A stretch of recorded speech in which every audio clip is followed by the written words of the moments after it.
And now I can hear you already saying, yeah, but Lewis, you've missed out.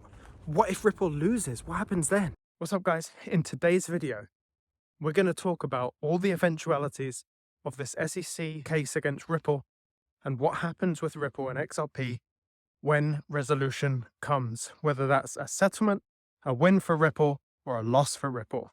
And I just want to say, if you're watching this video and you enjoy my content, it really does help if you click the like button. Of course, hitting subscribe and commenting, that's all very powerful as well. But if you leave a like, it actually tells the algorithm that this is content that people enjoy, and it will show it to more people. And why that's important is because today was my last day of work. I quit before Christmas, and it just got approved today that I didn't have to work any more of my notice. So as of today, as of this video, I am now full-time creating content to push out to you guys to keep you better informed, FUD-proof, and everything else with all the details and all the stories with regards to XRP, XLM, XDC, and all of the other ISO-related tokens. So even if you don't care about this video in particular, at least leave a like because that might help settle my nerves and the fact that I'm doing this on my own now. So let's get into the first one. What happens if XRP settles? There's going to be a pattern in all my answers today. I want you to pick up on that and let me know what the pattern is as soon as you start hearing it in the comments. And I keep looking down on my videos because look, this is what I'm looking at here. This is the road I'm walking on. It's not ideal. So let's talk about what I think happens in the eventuality of a settlement. I think a settlement means a big fine for Ripple.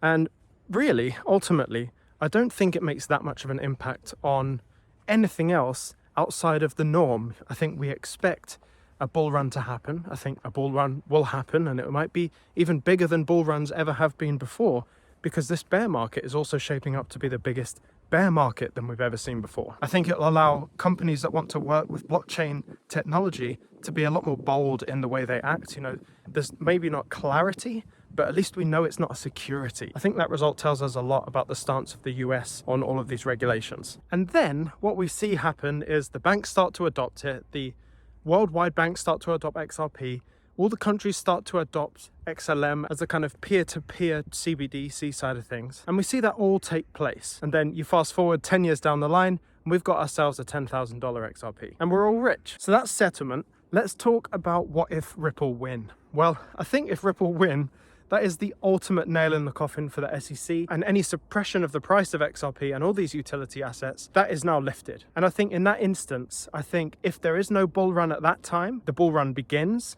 I think it's going to be a massive bull run. It will be the biggest we've ever seen. Clarity will be spread all across the blockchain space. Everyone will know how they're allowed to act and what they're allowed to do and what they're not allowed to do. I also believe that pushes forward, brings closer in time, that separation from all the utility tokens to the rest of the speculation tokens. All the banks start using it. All the CBDCs are now using XLM for their person-to-person transactions using CBDC. The price of XRP over the next 10 years then goes to $10,000, and we're all rich. Tomorrow, I'm heading up to London to do an in-person coaching session. I've done many of them online. Show your interest in the comments and I'll get someone to email you. But this is the first in-person one with a group of 3 people. And as it's the first in-person one, I'm giving them three No Emotion hoodies. If you ever see me in person, I will give you a free hoodie. I already heard that somebody got recognized wearing a No Emotion hoodie, was recognized by someone who also knew about No Emotion, which is wild to think about. Thank you for all of your support. And now I can hear you already saying, yeah, but Lewis,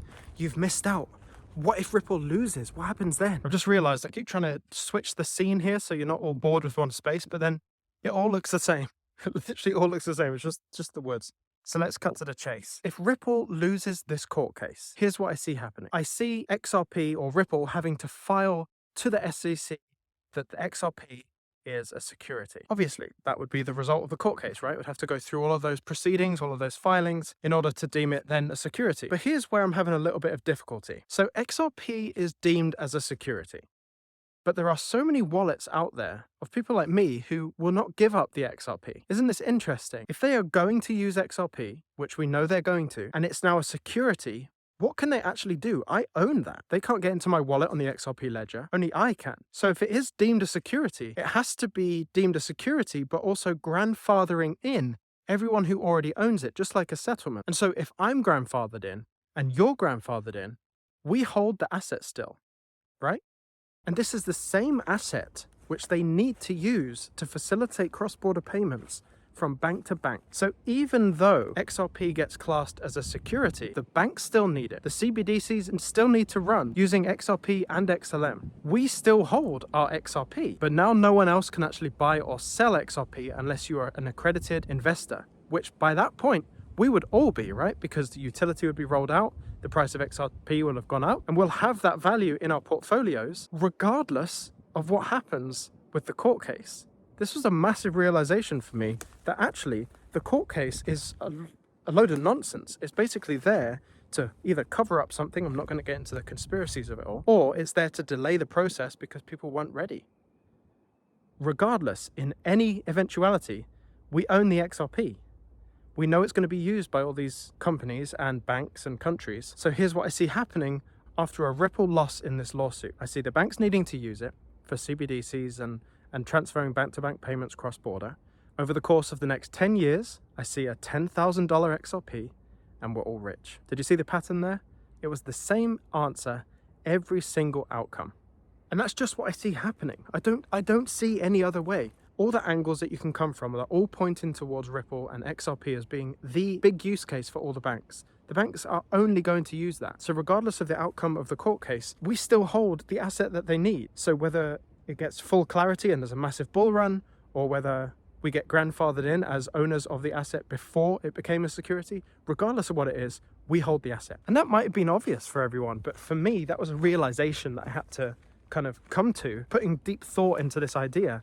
I just don't see a way that we lose this. I think there are ways where it can go quicker and there are ways that it can go slower, but the end result is a massive price for XRP and all of us rich. I want to know what you think would happen in all of those eventualities. Leave those in the comments below. Remember to hit like if you did enjoy this video and you want to see more like this. It tells the algorithm that you and other people might want to watch these videos. And like I said, now I'm full-time. It's a bit nerve-wracking. I want people to be watching the videos because the videos pay my bills. You clicking like and actually watching this video pays my bills. It's a crazy system that we've built up here.